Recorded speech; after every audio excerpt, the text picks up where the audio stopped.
The committee's study of the Central Intelligence Agency's Detention and Interrogation Program is a report compiled by the bipartisan United States Senate Select Committee on Intelligence about the Central Intelligence Agency's Detention and Interrogation Program and its use of torture during interrogation in U.S. government bulletins on detainees in CIA custody. More than 6,700-page report, including 38,000 footnotes, details the history of the CIA's Detention and Interrogation Program and the committee's 20 findings and conclusions. On December 9, 2014, the SSCI released a 525-page portion that consisted of key findings and an executive summary of the full report. It took more than 5 years to complete. The full unredacted report remains classified. Today's summary: CIA after-action review of Rahim Interrogation calls for study of effectiveness of interrogation techniques. On April 21st, 2008, and April 22nd, 2008, the CIA's RDG convened an after-action review of the CIA's interrogation of Mohammed Rahim.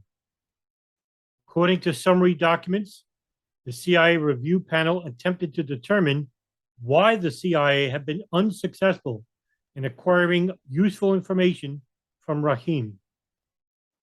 The summary documents emphasized that the primary factors that contributed to Rahim's unresponsiveness were the interrogation team's lack of knowledge of Rahim, the decision to use the CIA's enhanced interrogation techniques immediately after the short neutral probe and subsequent isolation period, the lack of clarity about whether the non-coercive techniques described in the Army Field Manual were permitted, the team's inability to confront Rahim with incriminating evidence, and the use of multiple improvised interrogation approaches, despite the lack of any indication that these approaches might be effective.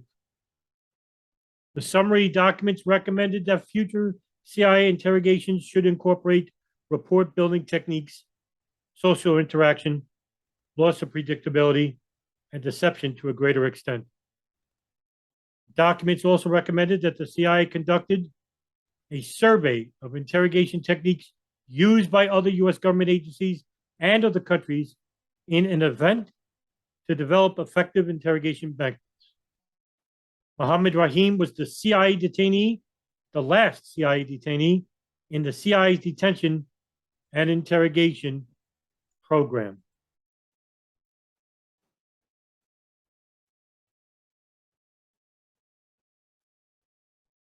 A psychologist identified as the architect of the CIA's torture program testified for the first time at the military court at Guantanamo Bay. James Mitchell was in the courtroom for a pretrial hearing for 5 9/11 suspects who'd been subject to torture euphemistically called enhanced interrogation techniques. Mitchell and his partner, Dr. Bruce Jessen, were paid $81 million to help design the CIA's torture methods, including some of the most abusive tactics. He reversed engineered psychological principles designed to help people. Explain what SIRI was. So SIRI is a training program that U.S. officers are subjected to in order to resist torture.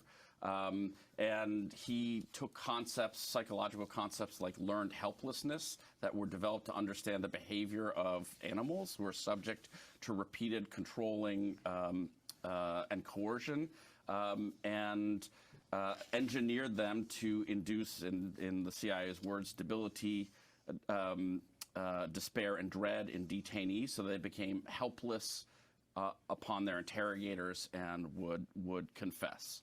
In many cases, obviously false. And soldiers were trained in it, right? Survival, evasion, resistance, and escape. Right, that's the acronym, yeah. But then they reverse engineered it to do this to prisoners. Yes, and SIRI was designed emerging out of the Korean War because U.S. soldiers were subjected to severe forms of psychological and physical torture by their captors, the sort of Chinese communists.